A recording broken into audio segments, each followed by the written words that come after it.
दिया। और एक बात बताएं, राम जी से केवट कहता महाराज हम किसी को बताएंगे भी नहीं, मैं किसी को नहीं बताऊंगा। इतना तक कि आपके राजा पिता दशरथ जी को भी नहीं। दशरथ जी का नाम जैसे लिया तो लक्ष्मण जी को क्रोध आ गया, लक्ष्मण जी बाण तानने लगे।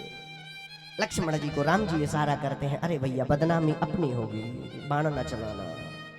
लक्ष्मण जी को शांत करते हैं। लक्ष्मण जी कहते हैं सरकार देखो आउट ऑफ कंट्रोल रेंज, ये हमारी कंट्रोल रेंज से बाहर है, जरा इसको आप ही संभालना, मैं नहीं संभाल सकता। केवट कहता है, केवट से कोई कहते हैं भैया एक बात बताओ, तुमको डर नहीं लगा जब उन्होंने बाण को तान दिया? केवट कहता है डर किस बात का है?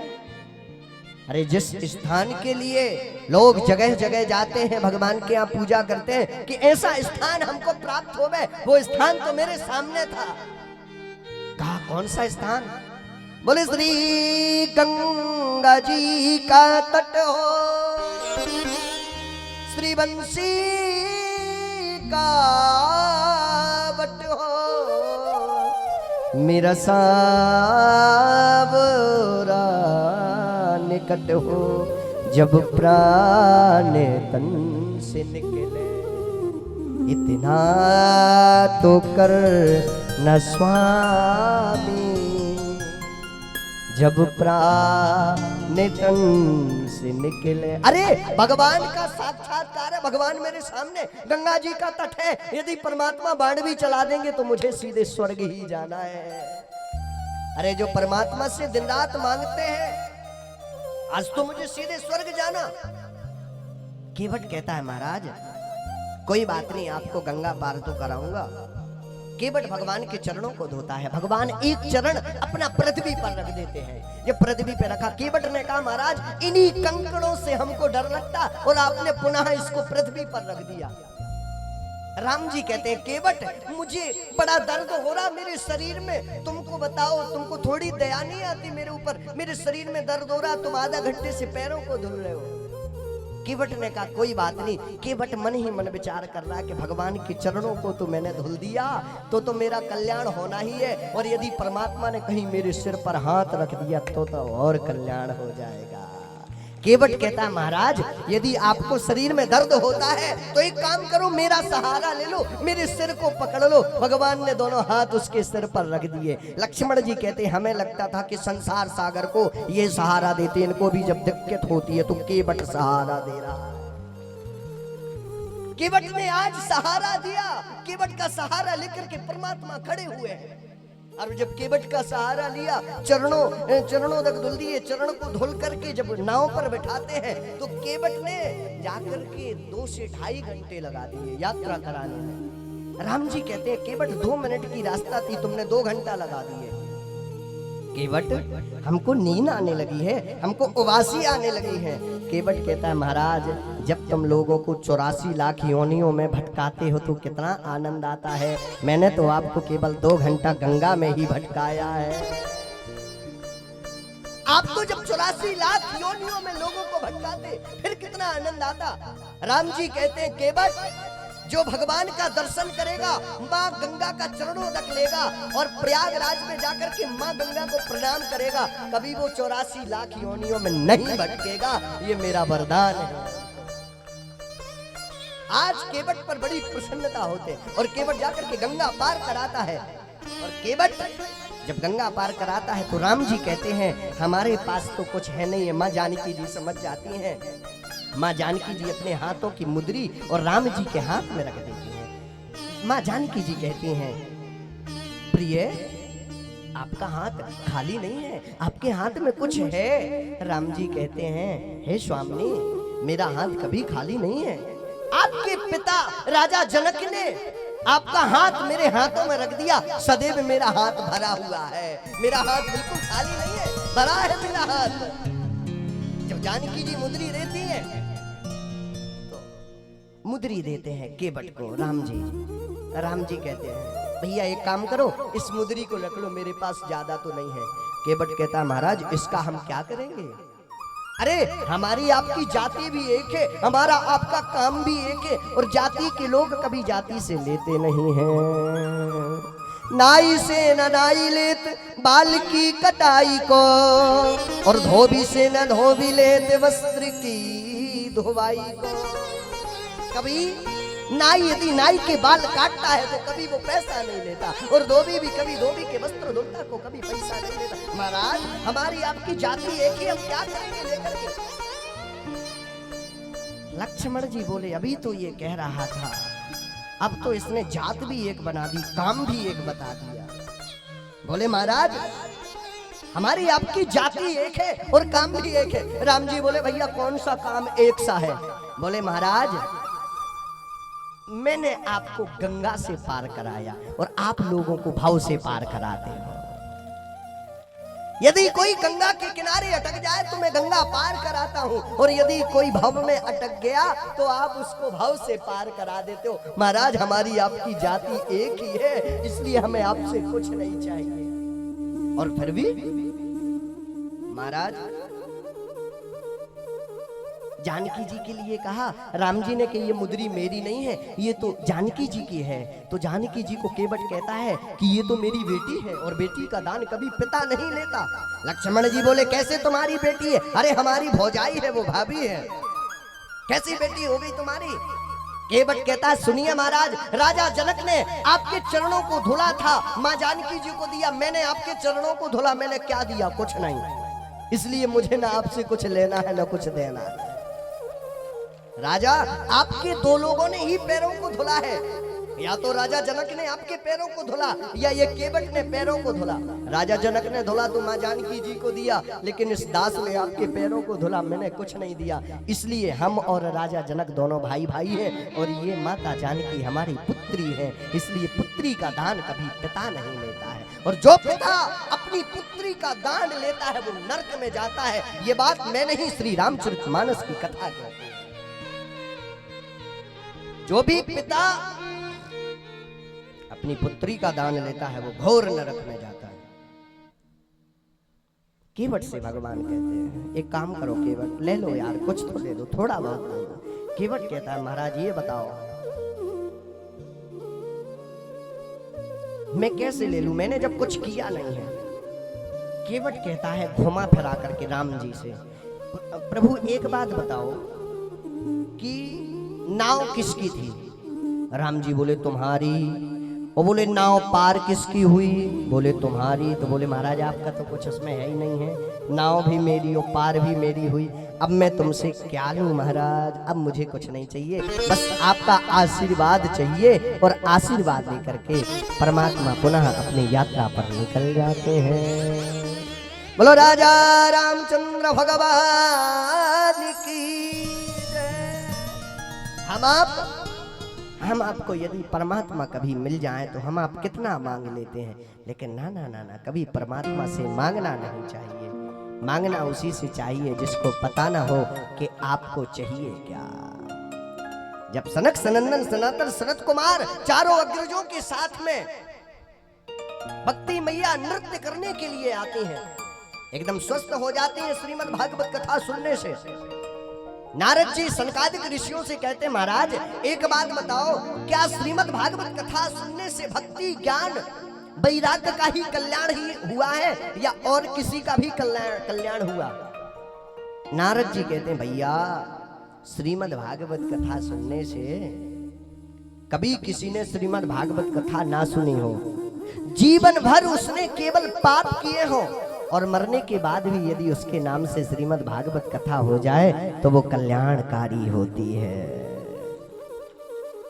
तो वो कल्याणकारी होती है। इसलिए महाराज श्रीमद् भागवत कथा वो कथा है कि एक बार सुनने से सर्वदा के पापों को नष्ट कर देती है। नारद जी कहते हैं महाराज तुमने मरने की तो बात छोड़ो, जीने की तो बात छोड़ो, मरने तक की लगा दी कि मरने के बाद भी यदि किसी के नाम से श्रीमद् भागवत कथा हो उसका कल्याण होता है? बोले बिल्कुल। बोले ऐसा कोई श्रीमद् भागवत कथा में प्राणी है क्या कि जिसने मरने के बाद श्रीमद् भागवत कथा को श्रवण किया हो उसका कल्याण हुआ हो? सनकादिक ऋषि कहते हैं बिल्कुल। बोले कौन है? तो सनकादिक ऋषि बड़े सुंदर शब्दों में कहते हैं अत्र ते कीर्ति यस्याम इतिहासं पुरातनम यस्य श्रवण मात्रेण पापहानि प्रजायते। एक तुंगभद्रा नदी के किनारे एक पंडित जी रहते थे, जिनका नाम था पंडित आत्मदेव शर्मा। पंडित जी तो बड़े सुंदर थे। पंडित जी का काम था पूजा पाठ करना। पंडित जी तो बड़े सीधे साधे थे, पर जो उनकी पत्नी थी वो इतनी खतरनाक थी कि जब तक पड़ोसन से लाठी चार्ज न कर ले तब तक उसका भोजन हजम ही नहीं होता था। वो इतनी खतरनाक थी। उसका स्वभाव कैसा था? लोक वार्ता रता क्रूरा प्रायसो बहुजल्पिका सूराचा गृह कृत्येषु कृपणा कलह प्रिया। इतना कलह करती थी कि पति देव की तो चलती ही नहीं थी, केवल पत्नी की चलती थी। एक बार ऐसे एक राजा ने सोचा कि आखिर देखे हम अपने गांव में कि किसके घर में पत्नी की चलती हो, किसके घर में पति की चलती है। राजा ने एक काला घोड़ा लिया और एक टेबल पर सेब रख दिए। इस कथा को जरा ध्यान से सुनना। राजा ने एक काला घोड़ा लिया और एक टेबल पर सेब रख दिए और शर्त लगाई। राजा ने पूरे गांव को बुलाया, पूरे नगर को बुला करके राजा ने कहा, भैया जिसके घर में जिसकी पत्नी की चलती हो, पति की ना चलती हो, तो सेब खा जाओ, चले जाओ। मैं समझ जाऊंगा इसके घर में इसकी नहीं चलती, इसकी घरवाली की चलती है। और जिसके घर में जिसके पति की चलती हो, सो ये काला घोड़ा बधा है, इस पे बैठ करके बढ़िया घुड़सवारी करके घर चला जाए। हम समझ जाएंगे इसकी पत्नी की नहीं, इसकी स्वयं चलती है। आप बेचारे लगे सवेरे से लाइन खाने में, 4 बजे से लगी सेब खाने में लाइन। क्यों? क्योंकि किसी की घर में चलती नहीं, सबकी घरवाली की चलती है। अब बेचारे सुबह से लगे सेब खाने के लिए। सुबह से लेकर के शाम तक 2 टिलारी सेब खत्म हो गए। राजा ने कहा, बताओ हमारे ग्राम में कोई ऐसा व्यक्ति नहीं है जिसके घर में ये कह दे कि हमारी चलती है, हमारी घरवाली की नहीं चलती। सबने सेब खत्म कर दिए। राजा का मंत्री आया, मंत्री सीधे आया मारे क्रोध के और सीधे घोड़ा पे बैठा और घोड़ा पे बैठ करके सीधे घर गया। राजा ने कहा, क्यों तुम्हारी घर में चलती? बोले बिल्कुल महाराज, हमारे घर में हमारी चलती, हमारी पत्नी की नहीं। बोले कोई बात नहीं, तो घोड़ा पे बैठो। घोड़ा पे मंत्री बैठ करके घर गया। राजा ने कहा, ये तो बड़ी अच्छी बात है, कम से कम एक वीर पुरुष तो निकला जो घोड़ा पे बैठ करके गया है। जैसे ही अपने घर गया और मंत्री की पत्नी ने देखा कि हमारे पतिदेव काला घोड़ा लेकर के आए। पत्नी ने उठाया एक बुद्धि सिंह डंडा इतना बड़ा और कहा, जहां से इस घोड़ा को लेकर के आए हो वहीं बांध कर। अभी तुमको पंडित जी ने बताया था कि शनि की अढ़ैया चली, कहां से ये काला घोड़ा लेकर के आओ, जाओ उसको बांध करके आओ। वो बेचारा गया हो, काला घोड़ा बांध करके आ गया। राजा ने कहा, क्या हुआ मंत्री, क्यों आ गए हो? मंत्री ने कहा, महाराज हमारे घर में हमारी पत्नी की चलती है, हमारी नहीं चलती। राजा बोला, तो क्या किया जाए, सेब अभी खाओगे या थोड़ी देर बाद? मंत्री बोला, महाराज सेब को तो खा लेंगे, पर एक बात बताओ, आपने ये जो शर्त रखी है, ये शर्त कैसी रखी है? अरे आपको इतनी बड़ी शर्त रखनी थी तो आपको बड़ा इनाम भी रखना था। राजा बोला, कौन सा इनाम? अरे महाराज भूमि रख देते कि जिसके घर में जिसकी पत्नी की ना चलती हो, पति की चलती हो, तो 5 एकड़ भूमि दान है उसके लिए, ऐसा कुछ इनाम रखते। अब बताओ, तुमने कड़िया घोड़ा रख दिया और सेब रख दिए। राजा बोले, यार मंत्री करना तो ऐसा ही था, पर क्या करें, तुम्हारी रानी ने मना किया था। मंत्री बोला, तो ये बताओ साहब, इसी में आधा आधा करें या स्पेशल तुम्हें भी मंगाया जाए? बोले, क्या किया जाए, इसको आधा आधा किया जाए या इसी में खाओगे आप? तो हमारी वैसे भी श्री भारत की माताएं वीर लक्ष्मी है, इसीलिए ये तो विनोद की बात है, लेकिन हमारी भारत की माताएं वीर लक्ष्मी है। लेकिन वीर लक्ष्मी का दर्जा कहां पर? लक्ष्मी पति कौन है? श्री विष्णु, इसलिए लक्ष्मी का दर्जा है। और यदि कहीं पंडित आत्मदेव शर्मा जैसी घरवाली मिल गई जिसका नाम था धुंधली, तब तो फिर दिक्कत खड़ी हो जाएगी। इसलिए धुंधली ना बन करके आप अपने जीवन में लक्ष्मी बनो। लोक वार्ता रता क्रूरा प्रायसो बहुजल पिका सूराचा गृह कृत्येषु कृपणा कलह प्रिया। भयंकर झगड़ालू थी वो, इतनी झगड़ालू थी वो कि जब तक पड़ोसन से लाठी चार्ज ना हो जाए तब तक वो कोई काम नहीं किया करते थे। पर दोनों दंपत्ति के मन में एक ही कष्ट था कि उनके कोई संतान नहीं थी। एक दिन पंडित आत्मदेव शर्मा इसी बात को लेकर के जंगल में निकल पड़े और जंगल में निकले तो जंगल में निकल करके बेचारे अश्रुपात करने लगे। उसी समय एक संत जी जंगल से निकलते हैं और देखते हैं कि कोई ब्राह्मण देवता अश्रुपात कर रहे हैं, बेचारे रो रहे हैं। जब बेचारे रो रहे हैं तो वो संत जी जाते हैं और पंडित जी से कहते हैं, पंडित जी क्या बात है, अश्रुपात कर रहे हो, भगवान को पाना चाहते हो क्या? पंडित जी ने कहा, ना ना महाराज, हम भगवान को नहीं पाना चाहते, हमारा तो पूछो मत, हमारी किस्मत कैसी है, हमारी किस्मत बड़ी बुरी है महाराज। आज कोई घर में दीपक रखने वाला नहीं है, कई वर्षों से मेरे घर पर गाय बंधी है, आज उसके भी बछड़ा नहीं है। कई वर्षों से पेड़ लगा हुआ, उसके भी कोई पुष्प नहीं है, फल की बात छोड़ो महाराज, मेरे कोई संतान नहीं है। संत जी ने सोचा, मुझे तो लगता था ये परमात्मा के लिए रो रहा होगा, ये तो संतान के लिए रो रहा है। पंडित जी ने कहा, एक बात बताओ, क्या आप संतान पाने से खुश हो जाओगे? आप संतान पाने से प्रसन्न हो जाओगे? पंडित जी ने कहा, महाराज आप बाबा बैरागी हो, आप क्या जानो कि बच्चों का सुख क्या होता है।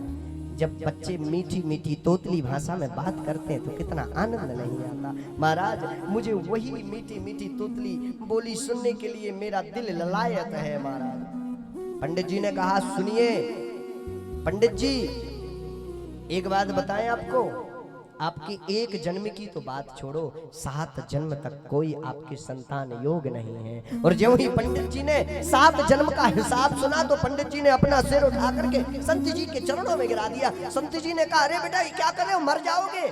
ब्राह्मण देवता बोले, महाराज मैं मरने के लिए तो बैठा ही था, मैं एक जन्म का हिसाब नहीं चुका पाया, आपने 7 जन्म का हिसाब चुकाने के लिए रख दिया।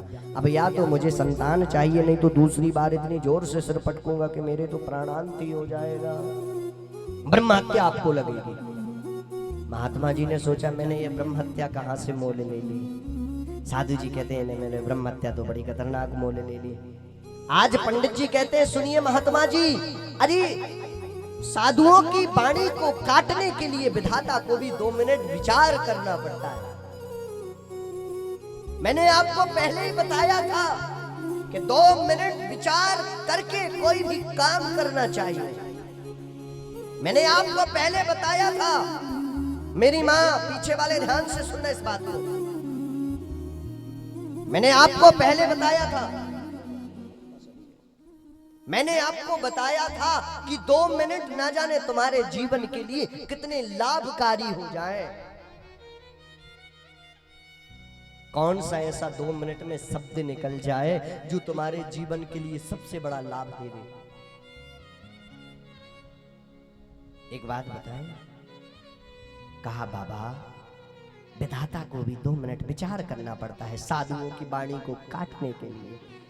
एक बार प्रत्येक व्यक्ति की वाणी पवित्र होती है 1 दिन में, ये ध्यान रखना।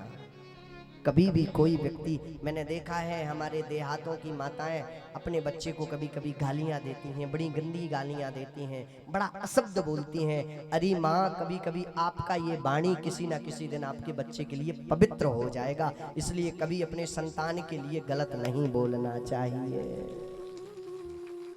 कभी भी मिथ्या नहीं बोलना चाहिए। कहा बाबा तुम्हारी वाणी इतनी पवित्र है, तुम्हारी वाणी काटने के लिए विधाता को भी विचार करना पड़ता है। बोले महाराज अब तो एक काम करो, या तो संतान दे दो, नहीं तो मैं अपने प्राण दे दूंगा। बाबा कहते हैं क्यों पंडित जी, एक पुत्र पाने से क्या आप सुखमय हो जाओगे? अरे राजा सगर के 60,000 पुत्र थे, किसी पुत्र ने राजा सगर को सुख नहीं दिया, और आप एक पुत्र पाने के बाद कहते हैं कि मैं सुखमय हो जाऊंगा। पंडित जी ने कहा सुनिए महाराज, ये प्रवचन देना तो मुझे भी बहुत अच्छे से आता है, या तो आप पुत्र दीजिए, नहीं तो दूसरी बार सिर पटकने वाला हूं मैं, अब की बार गिराऊंगा तो मेरे प्राणांत हो जाएगा। पंडित जी ने एक फल लिया और महात्मा जी ने एक फल लेकर के पंडित जी को दे दिया और कहा जाओ ये अपनी पत्नी को खिला देना, अगर पत्नी को खिला दिया तो संतान में बालक प्राप्त हो जाएगा। अब तो पंडित जी बड़े प्रसन्न हुए और जाकर के पत्नी को दे दिया और कहा इस फल को खा लेना। पंडित जी ने कहा था कि खिला देना और पंडित जी कह रहे हैं कि खा लो। पंडित जी ने कहा इस फल को खा लेना। अब पत्नी जो धुंधली देवी थी, धुंधली देवी को जब बताया तो धुंधली देवी ने सोचा क्या किया जाए, इस फल को खाया जाए कि ना खाया जाए। बगल की पड़ोसन आ गई, पड़ोसन से कहा अरे बहन एक बात तुम बताओ, ये मेरे पति देव कहीं से फल लेकर के आए, इस फल को खाना चाहिए कि नहीं खाना चाहिए? अरे बोले बहन ये तो भगवान की बड़ी कृपा है, साधुओं का प्रसाद ऐसे नहीं मिलता। अरे तुम भगवान का नाम लेकर के इस प्रसाद को खा लो, अगर पालोगी तो संतान हो जाएगा। पड़ोसन की बातों में आती है, धुंधली देवी कहती है ठीक है महाराज, एक काम करती हूँ, फल को तो मैं खा लूंगी, लेकिन मैंने सुना है कि गर्भवती स्त्री ज्यादा दौड़ नहीं सकती। पड़ोसन ने कहा तो तुझे दौड़ के कहाँ जाना है? अरे बोले पागल हो क्या, अभी भूकंप आ जाएगा, बाढ़ आ जाएगी, सब तो भाग जाएंगे, मरना मेरा होगा, मुझे कौन बचाएगा? अरे बोले ऐसा कुछ नहीं होता है, जाओ परमात्मा का नाम लेकर के फल को खा लो।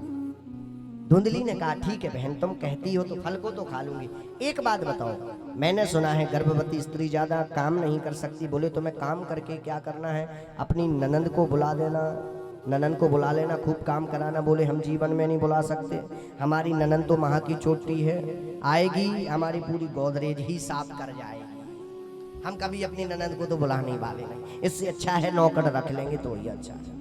पड़ोसन बोली कोई बात नहीं बहन, नौकर को रख लेना पर फल को खा लो। धुंधली कहती है बहन एक बात और बताओ, मैंने सुना है कि श्री सुखदेव बाबा अपनी माँ के गर्भ में 12 वर्ष तक रहे। पड़ोसन कहती है हाँ बहन सुना तो मैंने भी है कि सुखदेव बाबा अपनी माँ के गर्भ में 12 वर्ष तक रहे। बोले बहन तो मैं फल को खाने वाली नहीं हूँ, अगर मेरा बेटा कहीं 2-4 साल ही मेरे गर्भ में टिक गया तो मेरे तदा में मरणम भवेत्, मैं तो मर जाऊंगी, इसलिए अब मैं इस फल को खाने वाली नहीं हूँ और मैं इस फल को नहीं खा सकती। पड़ोसन का माथा पच्ची कर दिया। पड़ोसन ने कहा कोई बात नहीं दीदी, तुम्हें खाना हो तो खाना, नहीं तो बैठी रहना, हमें कोई दिक्कत, हम अपने घर को चलते हैं। थोड़ी देर बाद उसकी छोटी बहन आई। छोटी बहन आती है और छोटी बहन यही सोचती है कि हमारे इस बहन के कोई बालक ना हो, कोई संतान ना हो तो इसका जो भी धन है वो हमारा हो जाएगा। बहन कहती है अरे बहन, अरे ये बाबा बैरागी हैं, इनका कोई विश्वास है, ऐसे फल मत खा लेना। अरे ये बाबा बैरागी दुनिया को पागल बनाते, कहीं फल खाने से भी संतान होती है, तुमने कहीं सुना है? धुंधली बोली हाँ बहन ये तो तुम ठीक बात कह रहे हो, और सुनो बहन अगर तुम्हें थोड़ी सी भी सच्चाई इस फल में लगती है तो इस फल को जाकर के गाय को खिला देना। अरे अगर इसमें थोड़ी सी भी सत्यता होगी तो उसका फल दिखेगा। और बहन इस समय मैं गर्भवती हूँ, मुझ में तुम में क्या अंतर है बहन, मेरा बालक तुम्हारा बालक, मेरे जो भी बालक या बालिका होगी मैं तुमको दे दूंगी। रही बात पतिदेव की तो थोड़ा बहुत पैसा दे देंगे, उनका मुख बंद कर देंगे। धुंधली बोली बहन हो तो तुम्हारी जैसी, तुमने तो मेरी एक क्षण में समस्या का समाधान कर दिया, आपने मेरा एक क्षण में समस्या का समाधान कर दिया। कि ना चंद्रेश सुखम किंचन सुखम चक्रवर्तितः सुखमस्ति विरक्तस्य मुनेरे कांति जीवना। कितनी बड़ी गलती आज धुंधली देवी कर रही। उन्होंने फल लिया, जाकर के गाय को खिला दिया। अब गाय को जाकर के जब फल खिला दिया, तदंतर में कालांतर में छोटी बहन के बच्चा हुआ, छोटी बहन के जो बालक हुआ उन्होंने धुंधली को दे दिया। धुंधली ने जाकर के दे दिया किसको? पति देव को, पंडित आत्मदेव शर्मा को। पंडित आत्मदेव शर्मा बड़े प्रसन्न हुए, बोले साधु का जो महात्मा जी ने फल दिया था उसका फल आज निकल करके आया है कि मेरे संतान में बेटा हुआ है, परमात्मा की कृपा हुई है। वो तो बड़े भोले भाले थे पंडित आत्मदेव शर्मा। कुछ समय बाद जो गाय को फल खिलाया था, जो संत जी ने पढ़कर के फल दिया था, उस गाय के भी पुत्र हुआ। जो गाय के पुत्र हुआ उसके कान एकदम गाय जैसे थे, तो उसका नाम रखा दिया गया गौकर्ण। बोलो गौकर्ण महाराज की। धुंधली देवी, पंडित आत्मदेव शर्मा अपने बच्चे का ठीक ठाक सा नाम सोच रहे थे। धुंधली देवी बोली, सुनिए पतिदेव जी, 9 महीने मैंने रखा है पेट में, मैं ही नाम रखाऊंगी। कोई बात नहीं देवी, तुम नाम रखाओ। बोले मेरा नाम यदि धुंधली है तो मेरे बेटे का नाम धुंधकारी होगा, और अपने बेटे का नाम धुंधकारी रखा दिया। और वैसे में नाम में तो आजकल बड़ा कला मचता है। पहले परमात्मा के नाम पर नाम रखते थे, श्याम, घनश्याम, एक जने जे बैठे घनश्याम, एक जी घनश्याम, श्याम, घनश्याम, कृष्णा, माधव, मुरारी, पहले इस प्रकार के राम, लक्ष्मण, भरत, पहले परमात्मा के नामों पर नाम रखा जाता था। लेकिन आजकल तो चिंटू, मिंटू, किंटू, पिंकू, टिंकू, सिंटू, फिंकू, जाने क्या रखाते रहते। अरे परमात्मा के नाम किस लिए रखाया जाता कि आप यदि अपने बेटे को भी बुला रहे हो ना तो परमात्मा का नाम ऊपर जा रहा है और वो डायरी में नोट हो रहा है। यदि आपके बेटे का नाम है राम तो वो परमात्मा का नाम ले रहे हो मेरे प्यारे। एक बार एक सेठ जी थे, कोई बैठे हो तो भैया बुरा मत मानना, सेठ जी कोई हो तो बुरा मत मानना। सेठ जी बैठे हैं क्या? हाथ खड़े करना कोई। सेठ जी, अच्छा सेठ जी नहीं है, चलो कोई बात नहीं। यही बहुत बड़ी महती कृपा है कि सेठ जी नहीं है यहाँ, नहीं तो हर जगह सेठ जी रहते तो बड़ी दिक्कत खड़ी हो जाती है। एक जगह एक बार सेठ जी के एक पुत्र हुआ। अब सेठ जी के पुत्र हुआ, सेठ जी की सिटानी बोली कि जाओ बालक का नामकरण करा के लाओ, पंडित जी से कहना बढ़िया सा नाम दो। पंडित जी के पास पहुंचे सेठ जी। सेठ जी बोले महाराज नाम रखना है, हमारे एक बालक हुआ है। सेठ जी बोले, पंडित जी बोले कोई बात नहीं महाराज, नाम रखे दे रहे, जाओ आपके पुत्र का नाम है रामकेश। रामकेश? हाँ रामकेश, आपके पुत्र का नाम रामकेश है।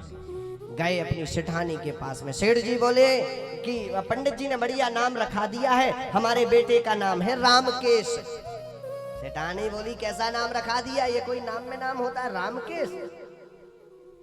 ये कोई नाम है? अब तो रख गया ठीक है, आगे जो कोई संतान होगी तो फिर अब ऐसा मत नाम रखाना, कोई अच्छा सा रखाना। सेठ जी बोले ठीक है। कुछ वर्षों बाद पुनः सेठानी के एक पुत्र और हुआ। सेठानी ने कहा सेठ जी से, जाओ बालक का नाम रखा करके लाओ। महाराज पहुंचे, सेठ जी पहुंचे पंडित जी के पास, पंडित जी हमारे एक और बालक हो गया, नाम रख दो। बोले बड़े बेटे का नाम था रामकेश, इसका नाम रखो हरिकेश, परमात्मा का नाम है। एक का नाम रख दिया रामकेश और एक का नाम रख दिया हरिकेश। सेठ जी तो बड़े प्रसन्न हुए नाम सुन करके। सेठानी के पास पहुंचे, बोले छोटे वाले बेटे का नाम है हरिकेश। बोले देखो नसवा दिया तुमने नाम। अरे ये क्या नाम है?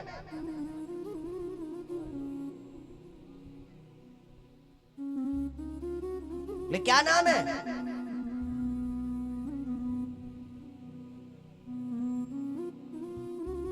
ये कैसे नाम रखा है? अरे एक का नाम रखा दिया रामकेश और एक का नाम रखा दिया हरिकेश, दोनों बच्चों के नाम नसा दिए। मैं पर किया थी माछी,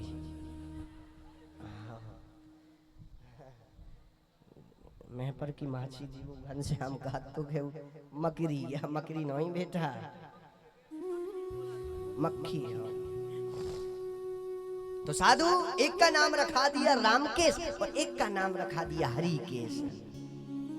सेठ जी तो बड़े प्रसन्न हुए। सेठानी ने कहा सुनो, अब की बार कोई भी पुत्र हो ना तो ऐसा नाम नहीं होगा, बढ़िया सा नाम होगा और इंग्लिश का होगा और दोनों बच्चों से मिलता जुलता होगा। कुछ वर्षों बाद पुनः तीसरा बालक हुआ। सेठ जी से कहा जाओ नाम रखा करके लाओ, लेकिन सुन लो एक का नाम है रामकेश, एक का नाम है हरिकेश, और जो तीसरा बेटा है उसका नाम इंग्लिश का होना चाहिए और दोनों बच्चों से मिलता जुलता होना चाहिए।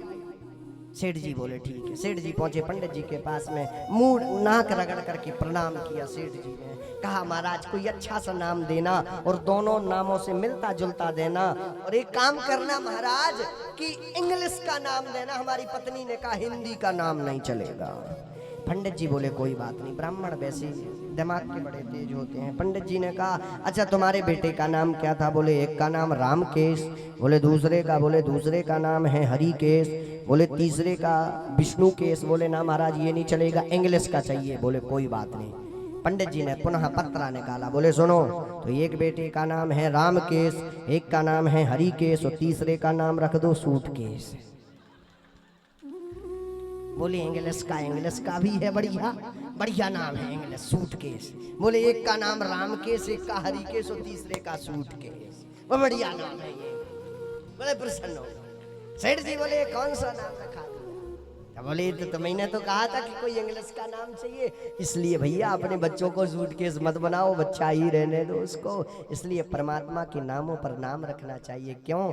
क्योंकि ये मानव का तन ऐसे नहीं मिलता है। क्षिति जल पावक गगन समीरा, क्षिति जल पावक गगन समीरा, क्षिति जल पावक गगन समीरा, क्षिति जल पावक गगन समीरा, पंची रचती यह अधम शरीरा, पंची रचित यह अधम शरीरा, क्षिति जल पावक गगन समीरा, क्षिति जल पावक गगन समीरा, क्षिति जल पावक गगन समीरा, क्षिति जल पावक गगन समीरा, गगन समीरा, गगन समीरा। अब तो यहाँ गौकर्ण और श्री धुंधकारी दोनों बालक बड़े होते गए। क्रियत कालेन तौ जातो तरणौ तनया बुभौ, गौकर्णो पंडितो ज्ञानी धुंधकारी महाखला। एक बालक बड़ा विद्वान होता गया जिसका नाम है गौकर्ण, और एक बालक बड़ा कुख्यात निकला, बड़ा दुष्ट, बड़ा निर्दयी, जिसका नाम है धुंधकारी। आज पंडित आत्मदेव शर्मा ने सोचा कि मेरा जो गाय का पुत्र है ये तो बड़ा विद्वान है, जिसका नाम है गौकर्ण, ये तो बड़ा विद्वान है, लेकिन जो हमारा बेटा है जिसका नाम है धुंधकारी, ये बड़ा कुख्यात निकला। अरे इतना कुख्यात कि जाकर के वेश्याओं को रखने लगा, शराब पीने लगा, मदरा पीने लगा, मदरा पान करने लगा। इतना दुष्ट, इतना निर्दयी, कभी जीवों पर दया ना करता। और आजकल लोगों को शराब से भी बड़ा अच्छा, मैंने एक चीज और ध्यान दिया, शराब पीने वाला व्यक्ति कभी कुआं में नहीं गिर सकता। उसको पता है कि तेरह भी हो जाएगी अगर कुआं में गिर गया तो। उसको इतना होश रहता है शराब पीने वाले व्यक्ति को। जो शराब पीता है उसको इतना होश रहता है, वो कुआं में नहीं गिर सकता। हेड पंप चलाएगा वो अपने आप। लोगों ने कहा क्या होगा, दारू पिए, हेड पंप चलाओ लड़का, शराब पिए भाई साहब, गोबर मारेगा एकाएक के, लेकिन मैंने देखा कभी कुआं में नहीं गिरेगा। मैं जानू जब शराब पीने वाला व्यक्ति गोबर खाने लगे तो मैं जानू कि ये शराब पिए, कभी नहीं पा सकता। अरे जाम क्यों पीते हो? शराब को जाम कहते हैं। अरे जाम क्यों पीते हो? जाम शाम को पियोगे सुबह उतर जाएगी। जाम क्यों पीते हो? जाम शाम को पियोगे सुबह उतर जाएगी। और यदि राम नाम का जाम पी लिया तो जीवन भर के लिए चढ़ जाएगी। आप यदि राम नाम का जाम पी लिया, हाँ, मैंने देखा है भगवान के भजनों में न कोई ताली बजाएगा, न भगवान के भजनों में कोई नृत्य करेगा।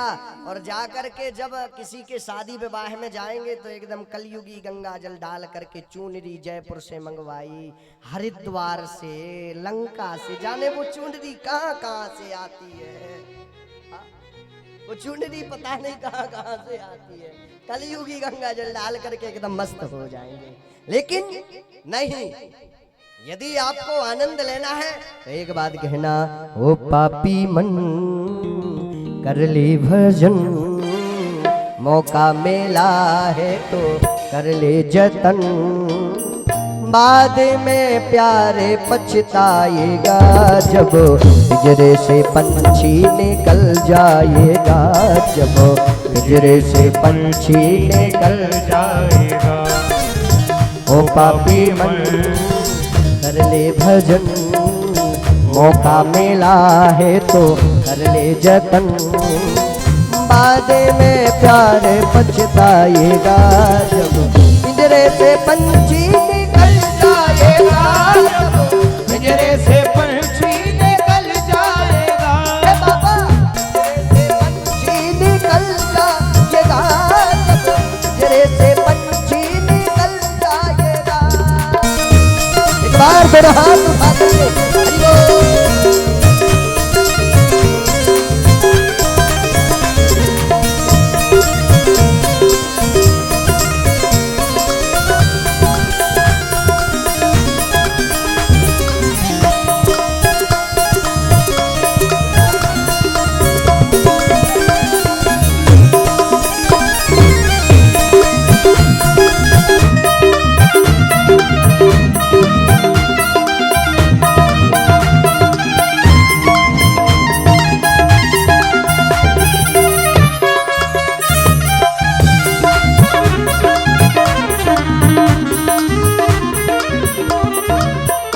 मुझे इस दुनिया पर बड़ा भरोसा था, मुझे इस दुनिया पर बड़ा भरोसा था।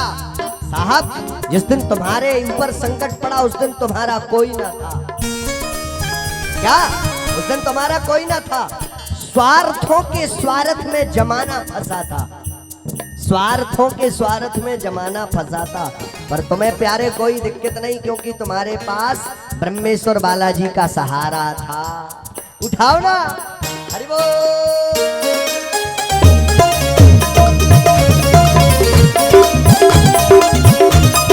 श्री बांके बिहारी लाल की कहो।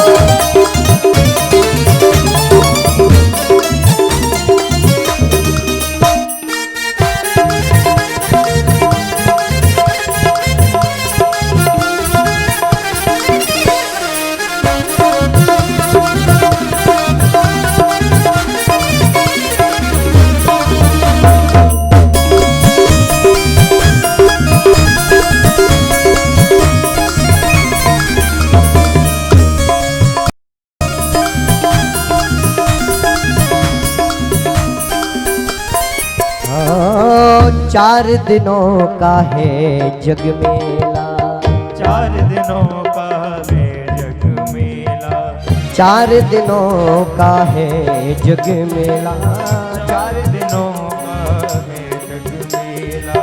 कोई न साथी संगी अकेला, ओ न साथी सोनी अकेला। ओ 4 दिनों का है जग मेला, 4 दिनों कोई न साथी संगी अकेला, कोई न साथी संगी। जैसा तू आया जग में वैसा ही जाएगा, जैसा तू आया जग में वैसा ही जाएगा, जैसा तू आया जग में वैसा ही जाएगा, जैसा तू आया जग में वैसा ही जाएगा। मुट्ठी बांध के आया बंदे हाथ पसारे जाएगा, मुट्ठी बांध के आया जग में हाथ पसारे जाएगा। ओ बाद में प्यारे पछताएगा जब पिंजरे से पंछी निकल जाएगा, पिंजरे से पंछी निकल जाएगा, पिंजरे से पंछी निकल जाएगा, जब पिंजरे से पंछी निकल जाएगा। ओ पापी मन कर ले भजन, मौका मिला है तो कर ले जतन, बाद में प्यारे बुझ जाएगा जब पिंजरे से पंछी निकल जाएगा, जब पिंजरे से पंछी निकल जाएगा, पिंजरे से पंछी निकल जाएगा, जब पिंजरे से पंछी निकल जाएगा। श्री श्याम सुंदर भगवान की जय हो।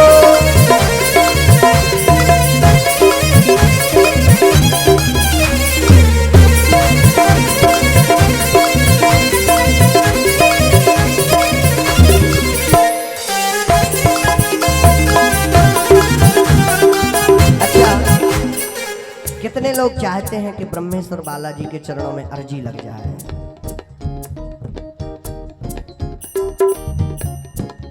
हाँ, जिन्होंने नहीं हाथ उठाए, हमें लगता परमात्मा उनके घर अर्जी लगाने जाते हैं। हमें लगता है उनके बाप के नौकर भी भगवान लगे। लग रहा है ऐसा हमें। अरे उठाओ ना दोनों हाथ और कहो हे सरकार, बोलो हे सरकार, हम आपके हैं, आप हमारे हैं, हमारा जो भी धन है सब आपके चरणों में समर्पित। अब नहीं बोल रहे कोई, अब नहीं बोलेगा कोई कि आपके चरणों में धन भी समर्पित है परमात्मा। कोई बात नहीं, फिर से हाथ उठाओ, बोलो हे परमात्मा, आपका जो भी धन है वो हमारा। तू उठाओ ना। हरि बोल।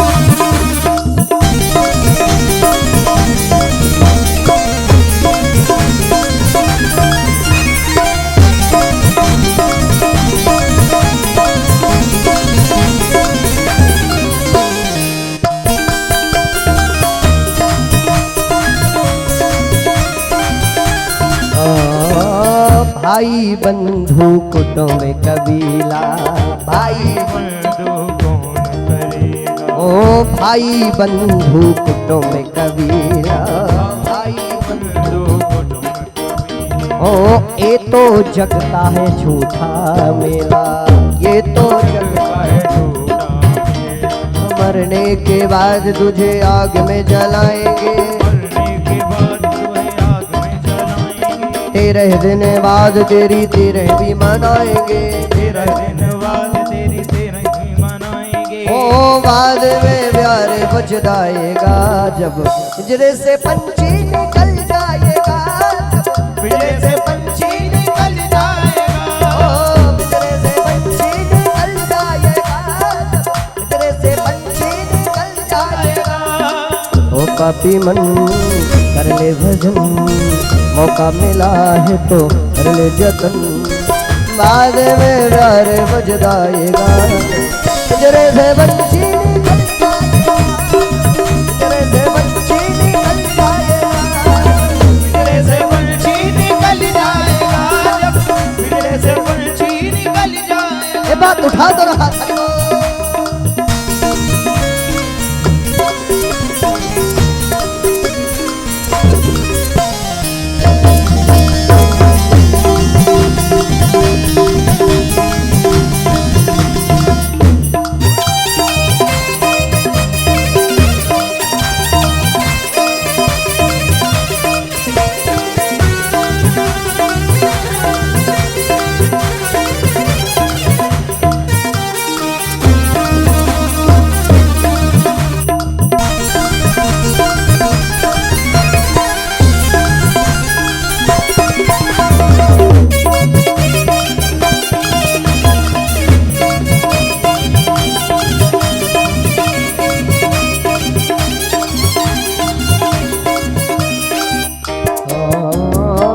राम नाम का सुमिरन कर ले, राम नाम का सुमिरन कर ले, राम नाम का सुमिरन कर ले, राम नाम का सुमिरन कर ले। राम जी का नाम हृदय में रख ले, राम का नाम हृदय में रख ले। राम जी का नाम प्यारे मुक्ति को पाएगा। राम जी का नाम जाने मुक्ति को पाएगा। राम जी का नाम प्यारे काम तेरे आएगा। राम जी का नाम प्यारे काम तेरे आएगा। जीवन मरण से दो मुक्ति को पाएगा। जीवन मरण से तो मुक्ति को पाएगा। ओ बाद में प्यारे पछताएगा। ऐसे नहीं, दोनों हाथों को उठाओ। अरे ये अंतम कड़ी है भजन की। पिंजरे से पंछी निकल जाएगा जब, पिंजरे से पंछी निकल जाएगा जब, पिंजरे से पंछी निकल जाएगा जब, पिंजरे से पंछी निकल जाएगा। ओ बापी मन कर ले भजन, मौका मिला है तो कर ले जतन, बाद में प्यारे पछताएगा जब। पिंजरे से पंछी निकल जाएगा जब, पिंजरे से पंछी निकल जाएगा जब, पिंजरे से पंछी निकल जाएगा जब, पिंजरे से पंछी निकल जाएगा, पिंजरे से पंछी निकल जाएगा जब, पिंजरे से पंछी निकल जाएगा जब, पिंजरे से पंछी निकल जाएगा, पिंजरे से पंछी निकल जाएगा जब, पिंजरे से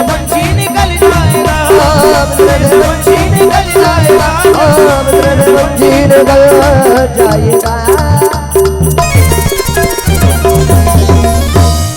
पिंजरे से पंछी निकल जाएगा। पिंजरे से पंछी निकल जाएगा जब, पिंजरे से पंछी निकल जाएगा। आज श्री पंडित आत्मदेव शर्मा सोचने लगे कि हमारा ये बेटा कितना निर्दयी निकला। पंडित आत्मदेव ने मन में विचार किया, अब तो हमें मर जाना चाहिए, अब हमें नहीं रहना चाहिए, अब हमें मरना ही है। पंडित आत्मदेव ने जब विचार किया तो श्री गोकर्ण जी महाराज ने समझाया और कहा, महाराज ये पांच भौतिक शरीर है, ये शरीर दोबारा मिलने वाला नहीं है, और यदि इस शरीर की तुम आत्महत्या कर दोगे तो आत्महत्या करने के बाद तुम्हारी आत्मा भटकती रहेगी, ये कभी तरने वाली नहीं है। इसलिए पिताजी आप भगवान का भजन करो। नाचे दृश्य सुखमा किंचन सुखमा चक्रवर्तिता सुखमस्ती विरक्तास्ता मरे रे कांति जीवना। कहते हैं पिताजी, जितना पहले चारों वेद 6 शास्त्र 18 पुराण करने से जो फल मिलता था, वो आज केवल भगवान का नाम संकीर्तन करने से परमात्मा का लाभ प्राप्त होता है। रामचरितमानस की कथा कहती है, कलियोगी केवल हरि गुण गा, कलियोगी केवल हरि गुण गा, कलियोगी केवल हरि गुण गा, गावत नर वही भाव था, नर वही भाव था। श्री राम जय राम जय जय राम, श्री राम जय राम जय जय राम, श्री राम जय राम जय जय राम, श्री राम जय राम जय जय राम। पिताजी आप वन में जाइए और वन में जाकर के आप भगवान का भजन करिए। पंडित आत्मदेव शर्मा अपनी बालक की बातों में आकर के जंगल में निकल पड़े भजन करने के लिए। अब तो धुंधकारी ने अपनी माँ से कहा, माँ जितना भी धन रखा हो अभी निकाल करके दे दो, नहीं तो तेरी जलती हुई लकड़ी से अभी पिटाई करूंगा, खूब मारूंगा तुझे। धुंधकारी ने जब ये शब्द कहा तो धुंधली बोली, बेटा तुमने घर पे धन बचाया ही क्या है, खाने वाले जो बर्तन भी थे वो भी तुमने बेच दिए, अब क्या बचा बेटा, अब तो मेरे प्राण बस बचे हैं। तो धंधकारी कहता, माँ मैं तुझे जलती हुई लकड़ी से तेरी पिटाई करूंगा और तेरे प्राणांत कर दूंगा। अब तो धुंधली को लगा कि निश्चय ये दुष्ट मुझे मारेगा, तो जाकर के अर्धरात्रि में अंध कुआं में जाकर के धुंधली देवी ने अपने प्राणांत को कर दिया, अपने प्राणांत दे दिए।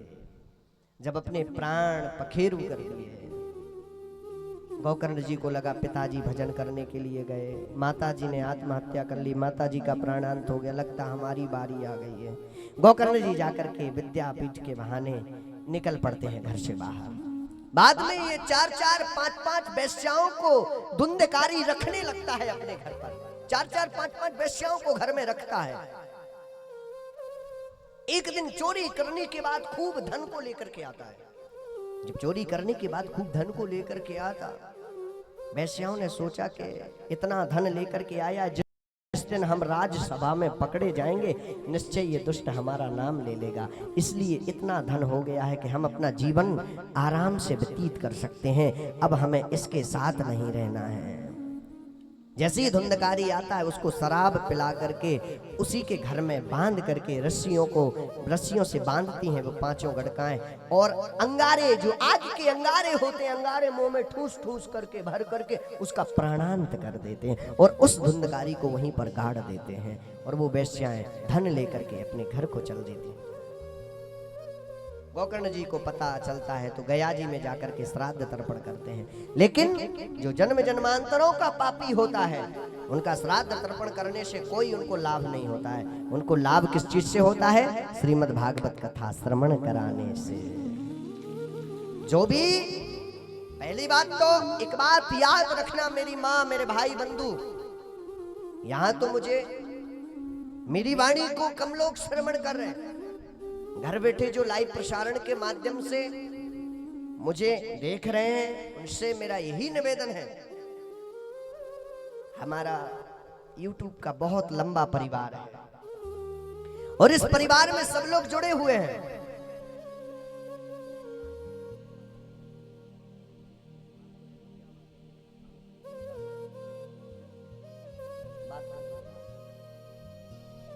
तो घर बैठे प्रत्येक व्यक्ति सुन रहे हैं।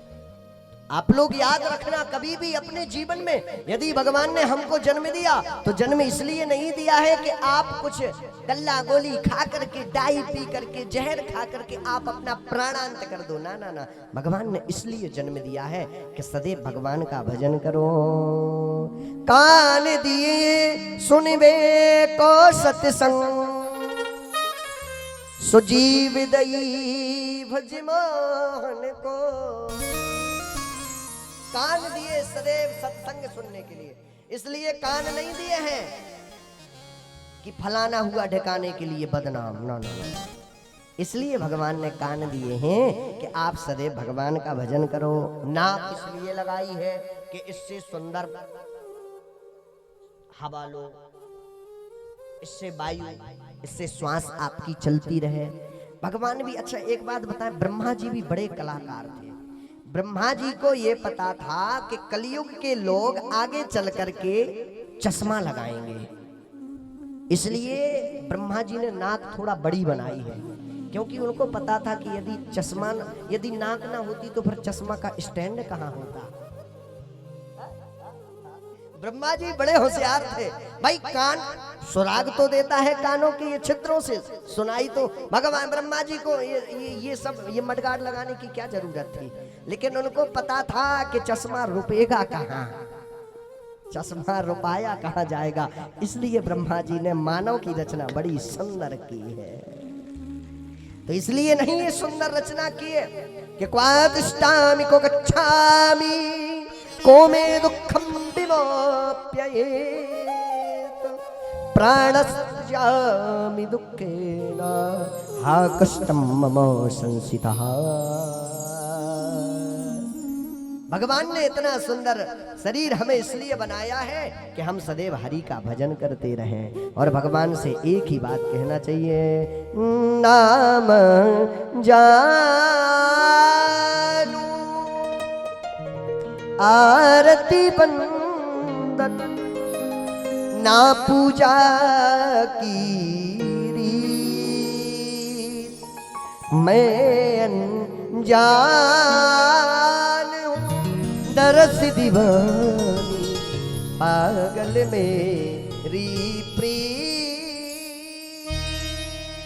भगवान से कहना चाहिए क्या कि ना भगवान मैं तो आपकी ना पूजा जानता हूँ, हे परमात्मा ना मैं अर्चन जानता हूँ, मैं एक पागल हूँ, अज्ञानी हूँ, मैं अंधा हूँ, मुझे कुछ नहीं आता। इसलिए बाबा से कहना ना मैं जान आरती बंदन ना पूजा की रीत, मैं अनजानी हूँ दरस दीवानी पागल मेरी प्रीत।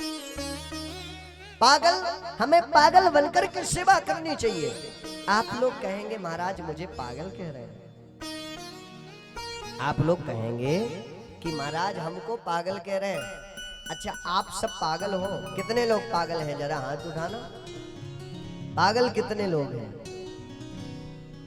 वो वाले पागल नहीं है कि ग्वालियर में जाकर के शॉट लगे, ना ना ना, वो पागल नहीं है। पागल का अर्थ क्या होता है? पागल का मतलब क्या होता है? पागल 3 शब्द से मिलकर के बना, बड़ा पा छोटा का, छोटा ला, पागल। और उल्टा करेंगे तो पहले लग और फिर पा, यानी किसी काम में भगवान के लग जा और फिर कृपा को पाले। पागल पहले लग और फिर पा, यानी भगवान के काम में लग जा और भगवान की कृपा को तू पाले। एक बार यही पागल जानवर की कुछ कथा चल रही थी, तो एक बार किसी की पत्नी अपने पति को जानवर कहा करती थी कि तू तो रे जानवर है। उसका पति आया आचार्य जी के पास में, आचार्य जी के पास में आया, बोले महाराज और हमारी पत्नी हमको जानवर कहती है। आचार्य जी ने कहा क्यों बिटिया तुम क्यों जानवर कहती? बोले महाराज जी देखो सत्य का साथ देना, सत्य का साथ देना, मैंने कोई गलत नहीं कहा, ये जानवर नहीं तो कौन है?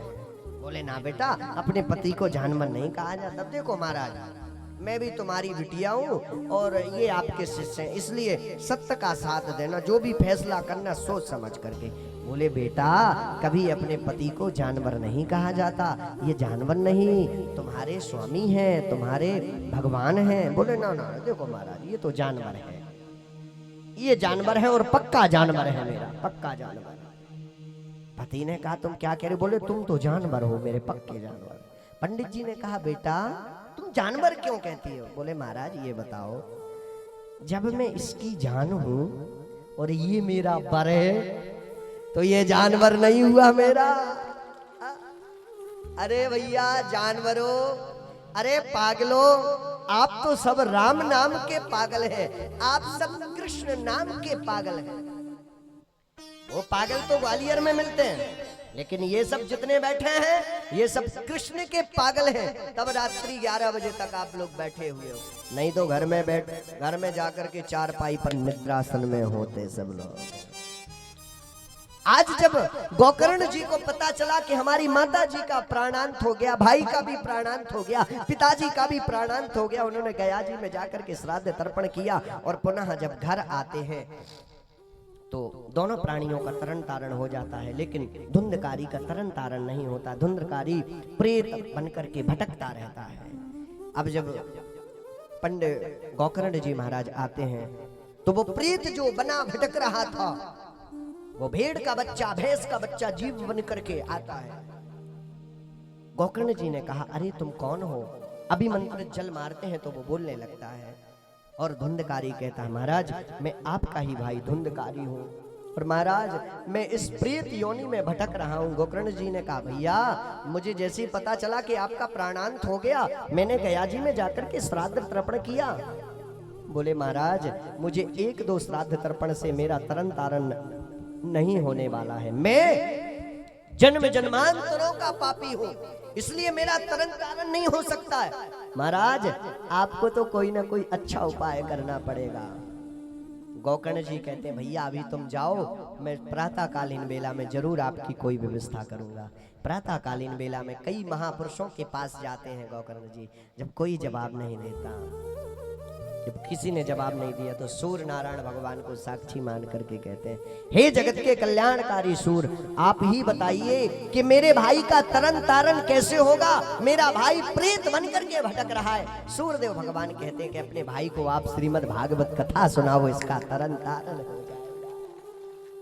तो जहां तक ये कथा की आवाज जाती है, यहाँ पर जितने निशाचर, दैत्य, भूत, प्रीत, पिशाच, पहली बात तो याद रखना कि जिस ग्राम में यज्ञ हो जाते हैं उस ग्राम की तो बात छोड़ो, उस ग्राम से 10 किलोमीटर तक की भूमि पवित्र मानी जाती है।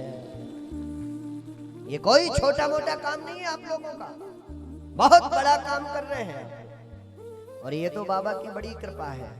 मैंने आपको कल ही बताया था, बहुत सी कलश यात्रा देखी, पर मऊ जैसी कलश यात्रा मैंने पहली बार देखी है। बहुत सी पुष्पों की मालाएं पहनी, लेकिन मऊ जैसी पहली बार पहनी। एक भक्त ने मुझे माला पहनाई, करिया वालों कीड़ा घुस के कान में सब उड़ गया। अब कान में जैसे कीड़ा गया, अब कान फड़फड़ाने लगा, अब ऐसा दर्द दे कान। मैंने कहा भैया ये माला है, और मुझे लगा कि ये वाले पुष्प की खेती होती है यहाँ पर, क्योंकि मैं जिस जगह जाऊं उसी जगह मुझे यही पुष्प मिले। मुझे एक जगह विश्वकर्मा जी ने गुलाब के पुष्पों की माला पहनाई, मैंने 3 बार सिर पर हाथ रखा, मैंने कहा बेटा कल्याण हो, तुम्ही ने पहनाई। विश्वकर्मा जी थे, उन्होंने, विश्वकर्मा जी बैठे हैं क्या यहाँ? हाँ विश्वकर्मा जी, हाँ विश्वकर्मा जी ने मुझे गुलाबों की पुष्पों की माला पहनाई, मैं प्रसन्न हो गया। मैंने कहा वाह भैया, एक कान में कीड़ा छोटा सा ऐसा घुस गया कि उसने फड़फड़ा डाला मेरा कान, लेकिन धन्य है, इससे कोई दिक्कत नहीं। यदि इतनी बड़ी यज्ञ के लिए आप लोग तन मन धन समर्पित किए हैं तो छोटा मोटा कष्ट यदि इस जीव को भी पड़ेगा तो झेल लेंगे, कोई दिक्कत नहीं। आज परमात्मा की बड़ी विशेष कृपा है। तो श्रीमद् भागवत कथा ध्यान रखना, श्रीमद् भागवत कथा 4 शब्दों से मिलकर के बनी है। भागवत बड़ा भा छोटा गा, छोटा वा छोटा ता भागवत। भा से भक्ति, गा से ज्ञान, वा से वैराग्य, ता से त्याग। जिसमें भक्ति, ज्ञान, वैराग्य, त्याग चारों चीज सम्मिलित हो उसी को भागवत कहते हैं, वही भागवत है। भागवत को सुनने से जन्म जन्मांतरों के पापियों का कल्याण होता है।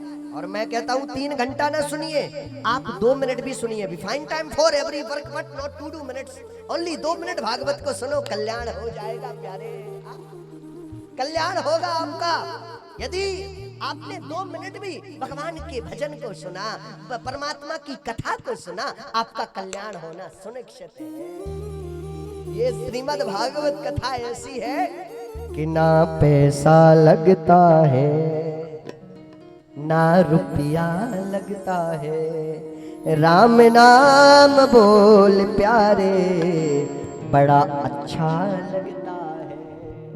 बोलिए ना आप लोग, ना पैसा लगता है, ना रुपया लगता है, कृष्ण नाम बोल प्यारे अच्छा लगता है, कृष्ण नाम बोल प्यारे अच्छा लगता है।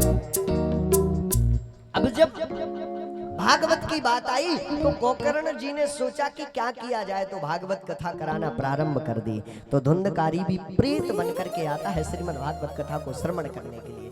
उसने देखा कि श्रीमद् भागवत कथा को कहां से श्रवण की जाए, तो एक 7 गांठ का डंडा था, उसमें जाकर के धुंधकारी प्रविष्ट हो गया।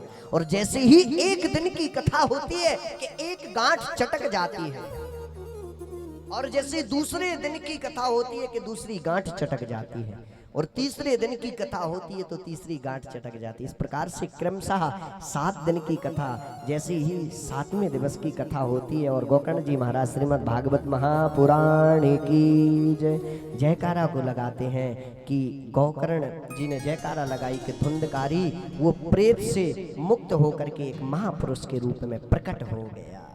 और जैसे ही महापुरुष के रूप में प्रकट होता है, गोकर्ण जी कहते हैं भैया तुम कौन हो? बोले भैया आपने मोहे ना पहचानो, मैं आपका ही भाई धुंधकारी हूँ। अरे धुंधकारी तुम? हाँ भैया मैं। इस भागवत कथा को सुनने से मुझे प्रेत योनि से मुक्त हो गया मैं।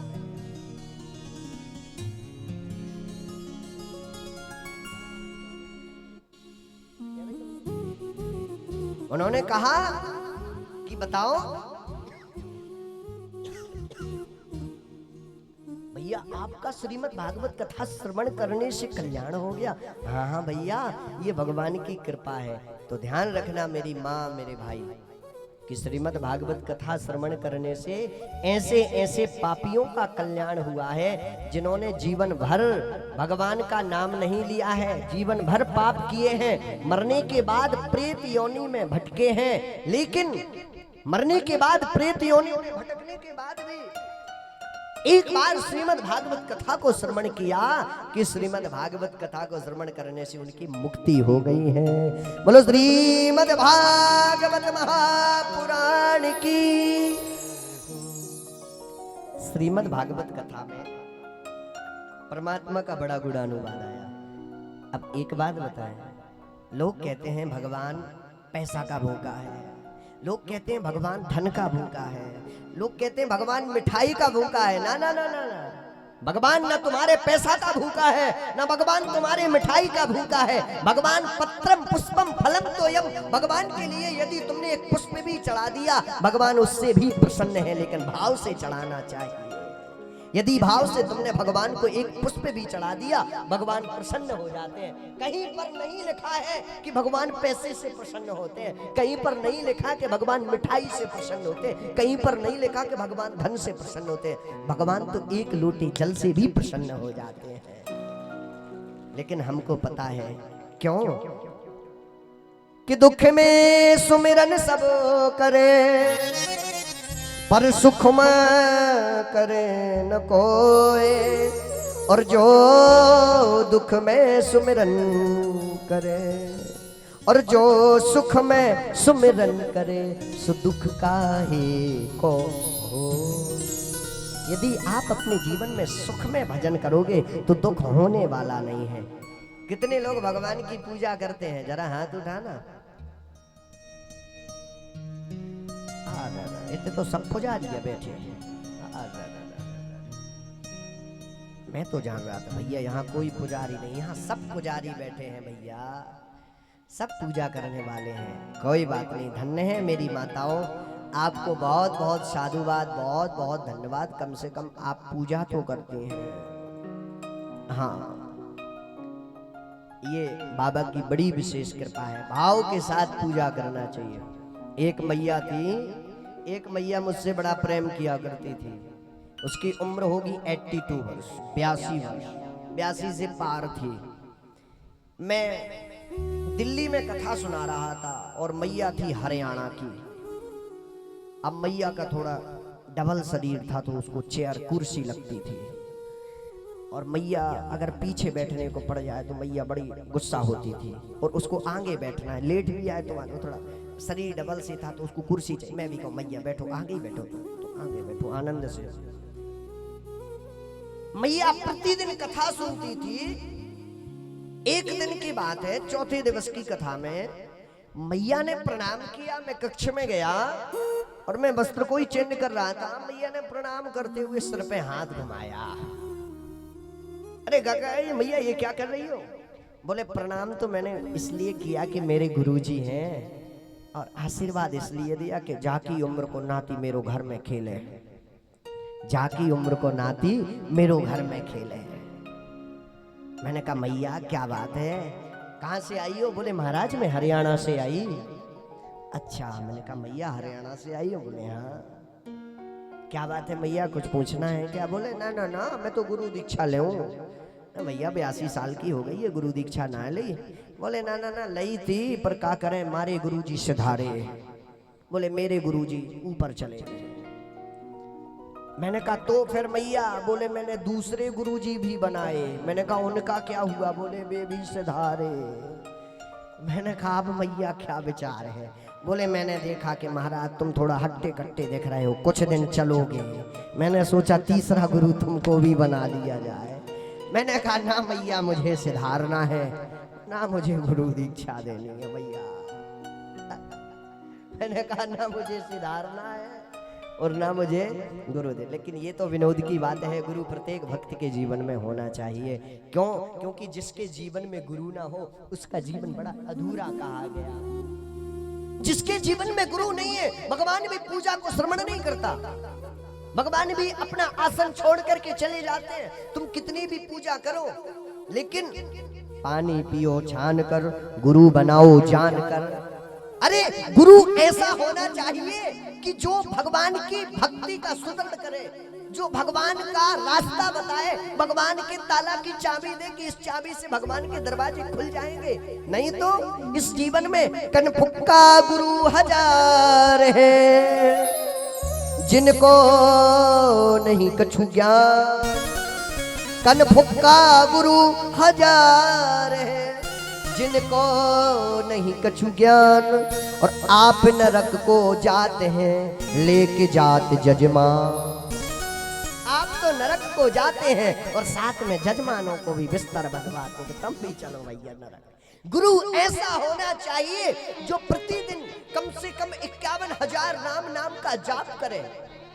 जो पिता होता है वो अपने पुत्र के लिए पूरी संपत्ति छोड़ करके जाता है। जो माँ, सुतीक्षण दास जी महाराज ने, श्री सुतीक्षण महाराज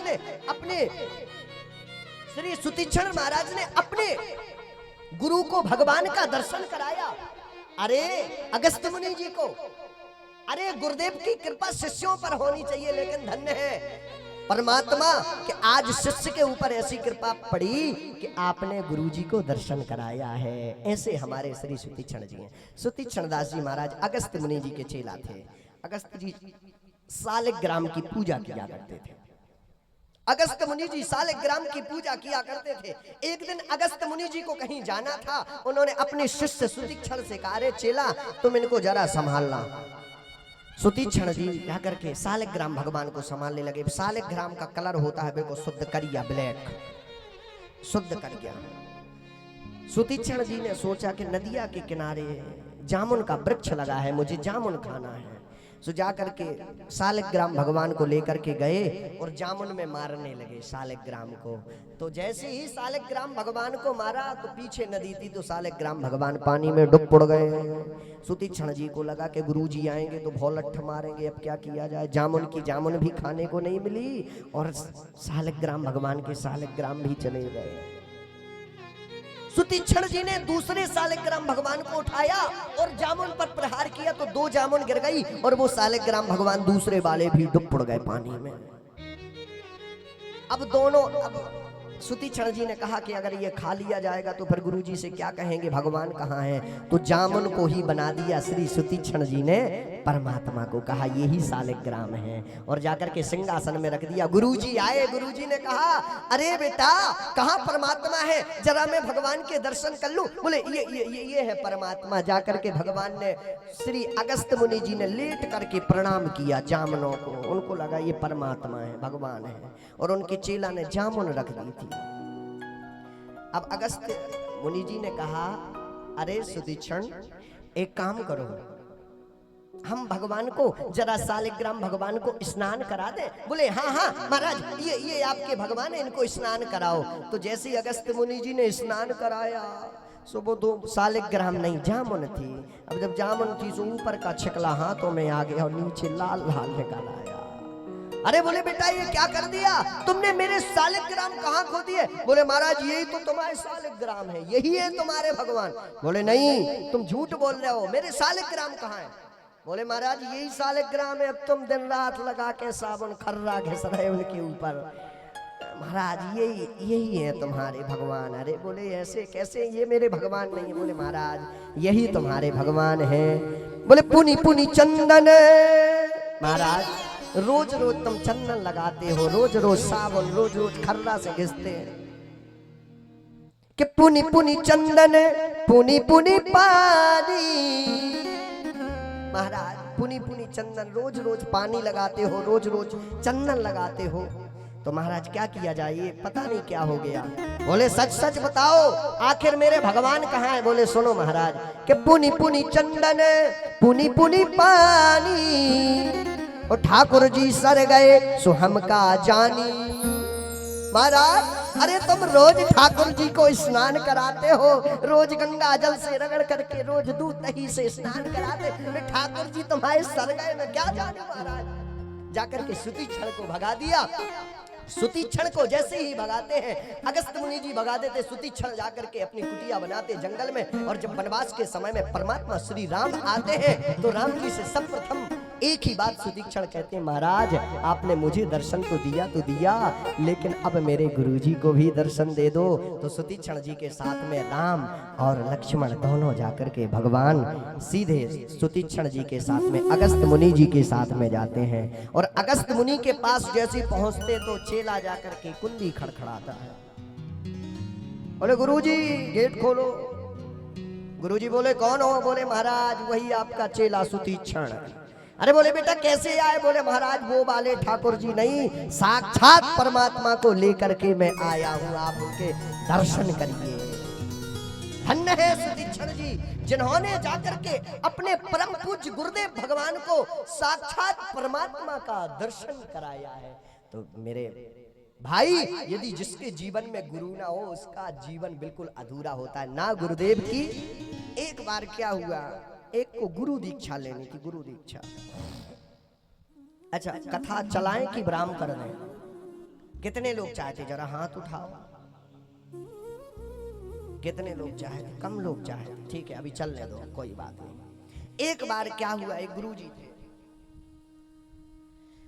एक गांव देहात का व्यक्ति था।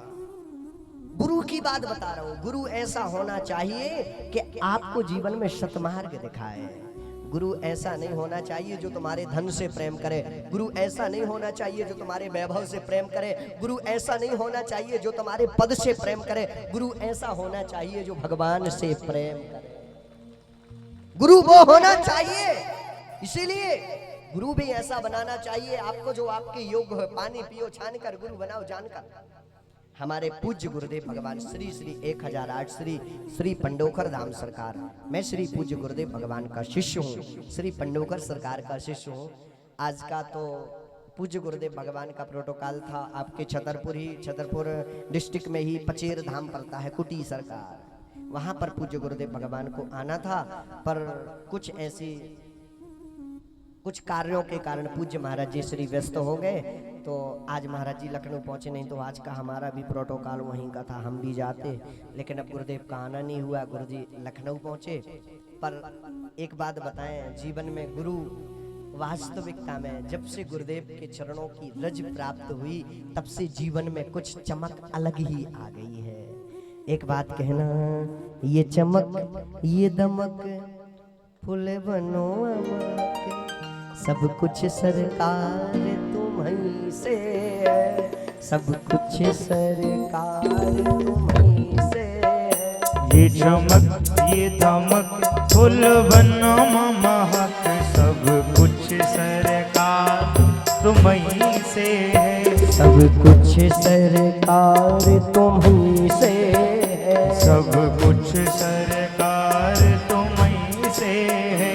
ये चमक ये दमक फूल बनो महक, ये चमक ये दमक फूल बनो महक, सब कुछ सरकार तुम्हीं से है, सब कुछ सरकार तुम्हीं से है। इठला के पवन तुम्हें सैया के चरण, इठला के पवन तुम्हें सैया के चरण, इठला के चरण तुम्हें सैया के चरण, बगियन में बहार तुम्हीं से है। ये चमक ये दमक फूल बनो महक, सब कुछ सरकार तुम्हीं से है। मेरा दिल ले लो, मेरी जान ले लो, मेरा तन ले लो, मेरा मन ले लो, मेरा दिल ले लो, मेरी जान ले लो, मेरा तन ले लो, मेरा मन ले लो। रग रग में बसी है प्रीत जग में बसे जीवन का सिंगार तुम्हीं से है, जीवन का सिंगार तुम्हीं से है। ये चमक ये दमक फूल बनो महक, ये चमक ये दमक फूल बनो महक, सब कुछ सरकार तुम्हीं से है। इटला के चूमे सैया के चरण, इटला के पवन चूमे सैया के चरण, बगियन में बहार तुम्हीं से है। एक बार पीछे वाले दोनों हाथ उठा करके प्रेम से सेवा करेंगे, मीठी मीठी ताली के साथ। हरि बोल।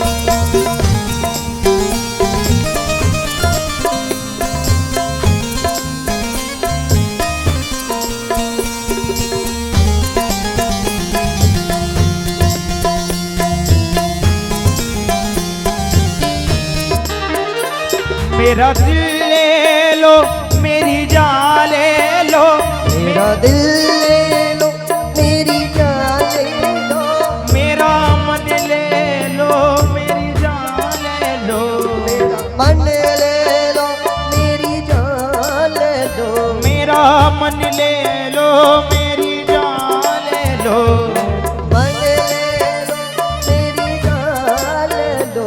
मेरे इश्क की निस्बत है तुमसे, मेरे इश्क की निस्बत है तुमसे, अखियन में खुमार तुम्हीं से है, सब कुछ सरकार तुम्हीं से है। ये चमक ये धमक फूल बनो महक, ये चमक ये दमक फूल बनो महक, सब कुछ सरकार तुम्हीं से है।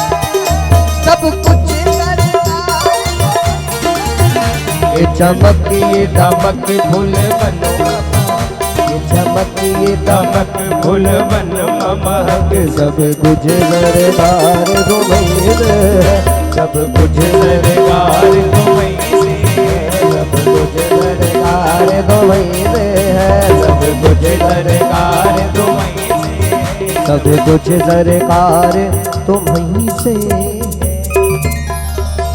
तो जब से सरकार का जीवन में चरण पड़ा तब से ये जीवन एकदम चमक गया। धन्य है सुतीक्षण जी महाराज जिन्होंने अपने गुरुदेव को साक्षात परमात्मा का दर्शन कराया।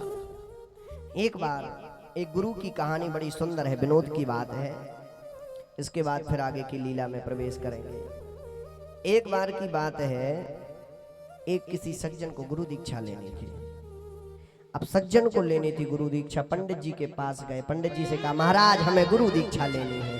बोले भैया हम बूढ़े हो गए, हमसे ना लो यार, किसी और से ले लो। बोले ना ना ना महाराज आप ही से लेना। घरवाली से कह दिया जाओ जा करके लीपा पोती करो घर में। घरवाली ने जाकर के सुंदर सा आंगन लीप दिया। अब आंगन लीप दिया, गुरुजी को जाकर, गुरुजी बुढ़े हो गए थे, गुरुजी वृद्ध थे। गुरुजी वृद्ध थे तो उनको कंधों में बैठा करके घर पर लेकर के आए। अब घर पर लेकर के आए, कंधों में बैठाया, गुरुजी का खूब भरी बारा स्वागत किया। गुरुजी ने कहा बेटा गुरु दीक्षा लोगे? बोले हाँ महाराज गुरु दीक्षा लेंगे। बोले ठीक है। गुरुजी ने जैसी गुरु दीक्षा के लिए उस यजमान, वो यजमान नहीं था बिल्कुल पढ़ा लिखा, बिल्कुल गमार था यजमान। गुरुजी ने जैसे ही तौलिया को उठाया और कहा बेटा जैसा गुरु दीक्षा में हम बोले तो तुम भी बोलना। बोले ठीक है महाराज जैसा तुम कहोगे मैं वैसे ही कहूंगा। अब वो जाकर के पालथी मार के नहीं बैठा था, उकरू बैठा था। अब जैसे ही उनने तौलिया उठाया और कान में एक मंत्र दिया, गुरुजी की नजर पड़ी कि जो उकरू बैठो। गुरुजी ने कहा बेटा एक काम करो, पहले सीधे बैठ जाओ। उसको लगा गुरु दीक्षा हो रही, उसने भी कह दिया सीधे बैठ जाओ। उसको लगा यही गुरु दीक्षा है। गुरुजी ने जैसे ही चतरा उठाया और ऐसे किया, और गुरु दीक्षा मंत्र देने के लिए गुरुजी की नजर पड़ गई कि ये पालथी मार के नहीं बैठा, ये उकरू बैठा है, पहले इसको सीधे बैठा दें। गुरुजी ने कहा एक काम करो बेटा, पहले सीधे बैठो बाद में दीक्षा देंगे। उसको लगा यही दीक्षा होती है, वो भी कहने लगा पहले सीधे बैठो बाद में दीक्षा देंगे। अरे बोले बेटा ये मंत्र नहीं, ये मैं तुम्हें नियम समझा रहा हूँ। वो भी बोला सुनो गुरुजी ये मंत्र नहीं, मैं आपको पहले नियम समझा रहा हूँ। उसको लगा ऐसा ही होती गुरु दीक्षा। 2-4-5 मिनट हो गया, गुरुजी काफी परेशान। सो गुरुजी ने एक दिया दबा के, सो यजमान भी कमजोर नहीं था, सो 2 उसने दिए। उसको लगा यही गुरु दीक्षा है, अब होने दो गुरु दीक्षा।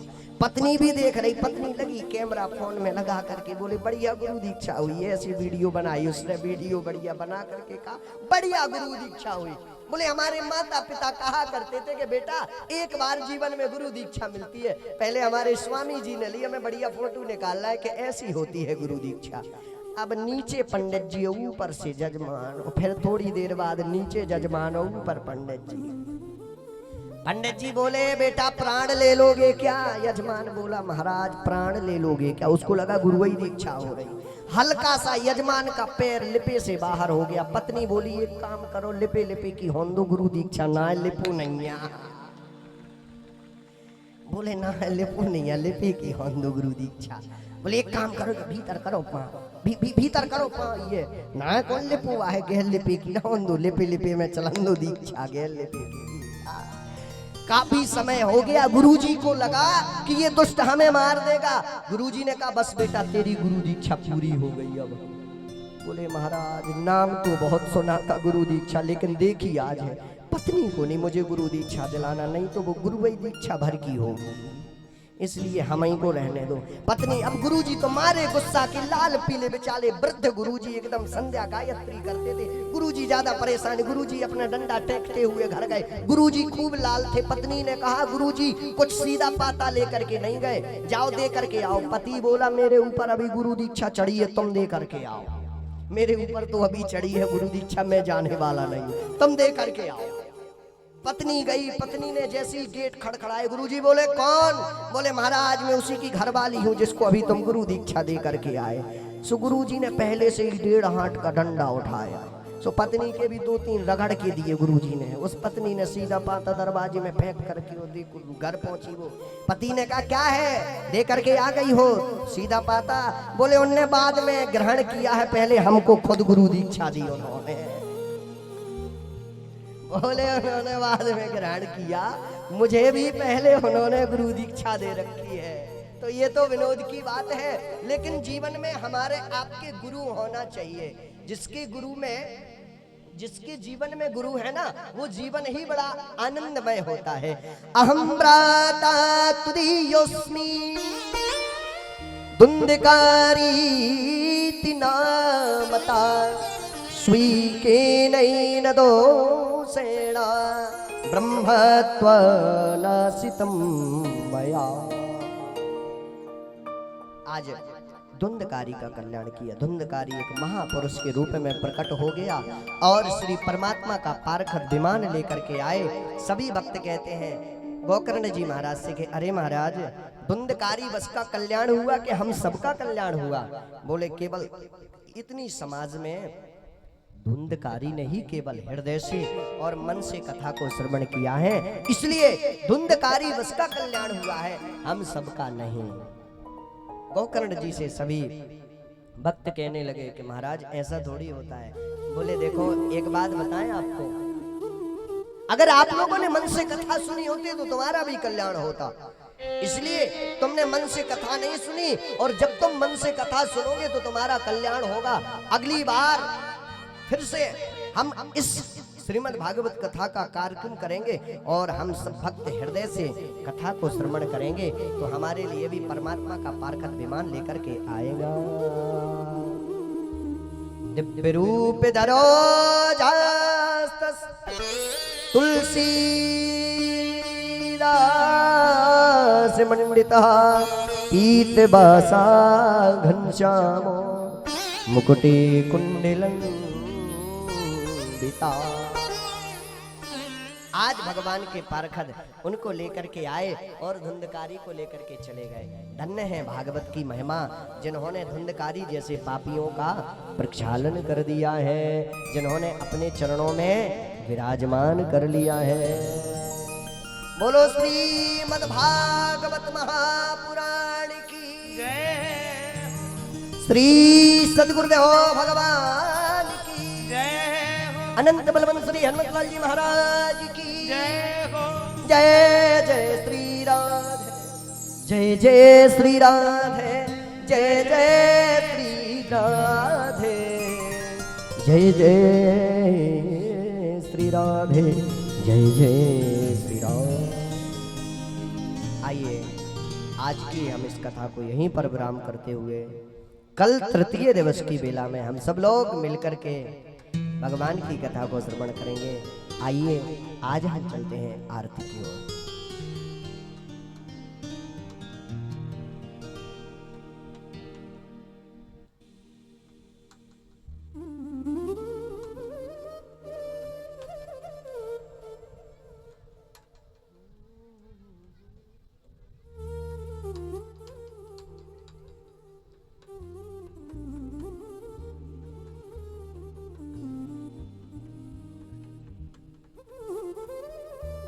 हरि ओम चंद्रमा मनसो जात शिक्षो सूर्यो वजायतो सोत्रात्मायुषप्राणजमगारजायतः इदगुं हविः प्रजननं स्तुतसवीरगुं सर्वगणगुं सुस्तये आत्मसनि प्रजासनि पशुसनि लोकसन्नभयसनि अग्निः प्रजां बहुलां मेघरोद्वन्नं भयोरेको भस्मासु श्रीवा के विहारी तेरी आरती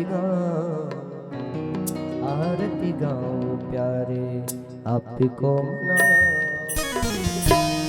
के विहारी तेरी आरती गाओ प्यारे आपको मना। मोरे मुकुटे माथे पे सोहे प्यारी शिवन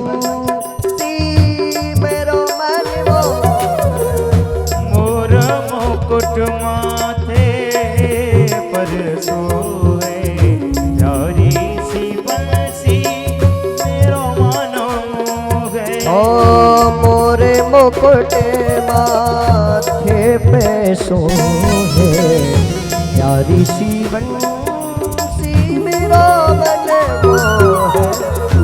मोर मुकुट माथे पर सोहे प्यारी सी बंसी मेरा मन मोहे।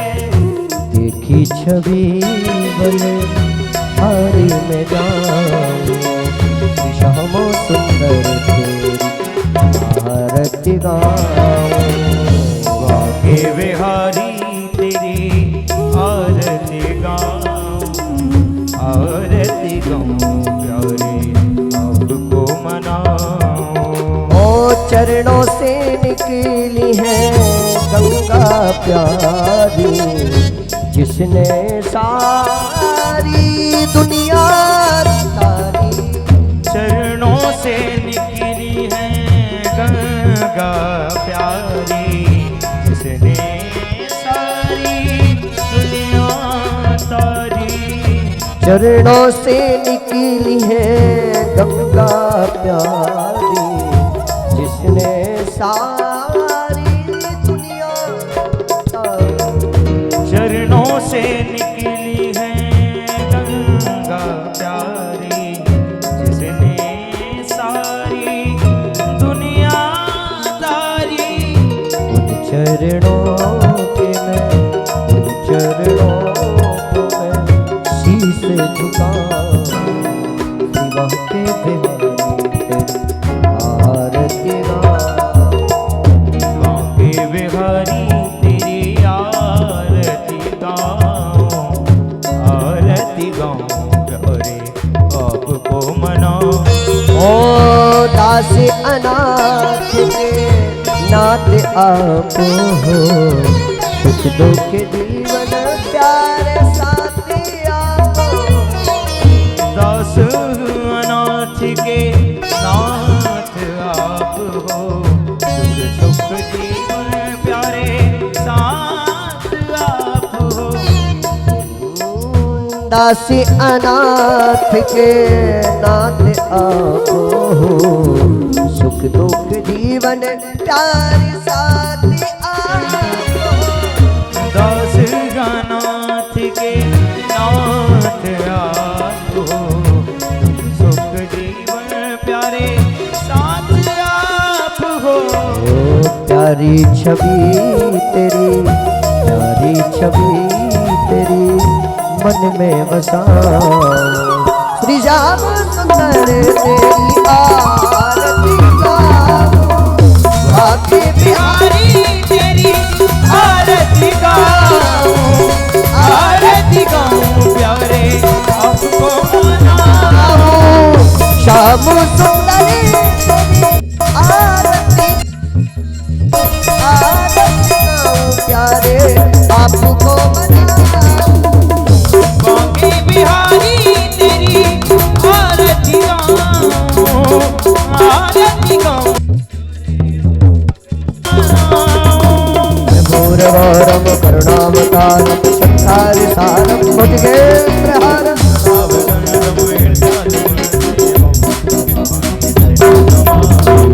बांके बिहारी तेरी आरती गाऊं, आरती गाऊं प्यारे आपको मनाऊं। बांके बिहारी तेरी आरती गाऊं, आरती गाऊं प्यारे आपको।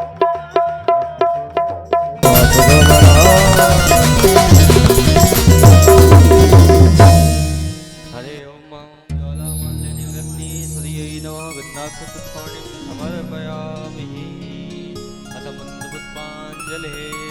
हरिः ओम ॐ जगनेन जगन्मय चन्द्रदेवास्तानि धर्माणि प्रथमान्यासन्नातेह नाकं महिमानः सचन्द यत्र पूर्वे साध्याः सन्ति देवाः। हरिः ओम राजाधिराजाय प्रसय्य साहिने नमो वयं वै श्रवणाय कुर्महे। समे कामान् कामकामाय मह्यं कामेश्वरो वै श्रवणो ददातु। ॐ कुबेराय वै श्रवणाय महाराजाय नमः। हरि ओम स्वस्ति साम्राज्यं भोज्यं स्वराज्यं वैराज्यं बालमेशं राज्यं माधिपत्यमयं समन्तपदयायि स्यात् सार्वभौमः। अथ मन्दपुष्पाञ्जलिं समर्पयामि। सुमन सुगंधित सुमन लय, सुमन करो स्वीकार। पुष्पांजलि अर्पण करो, सब देव करो स्वीकार। सब देव करो स्वीकार। एक बार बड़े ही भाव से अपनी मन और वाणी को पवित्र करते हुए बोलेंगे। बोली श्री राधा रानी सरकार की जय जय श्री राधे। बोल ब्रह्मेश्वर बालाजी सरकार की।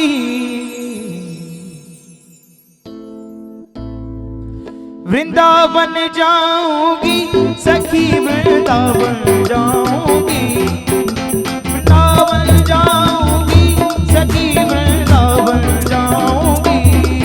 बजे मुरली, बजे मुरली, बजे मुरली जमुना तीर सखी, वृंदावन जाऊंगी।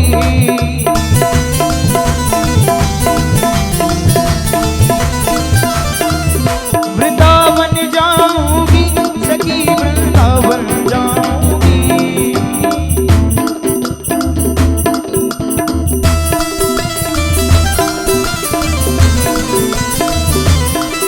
बजे मुरली, बजे मुरली, बजे मुरली जमुना तीर सखी, वृंदावन जाऊंगी। बजे मुरली जमुना तीर सखी, वृंदावन जाऊंगी।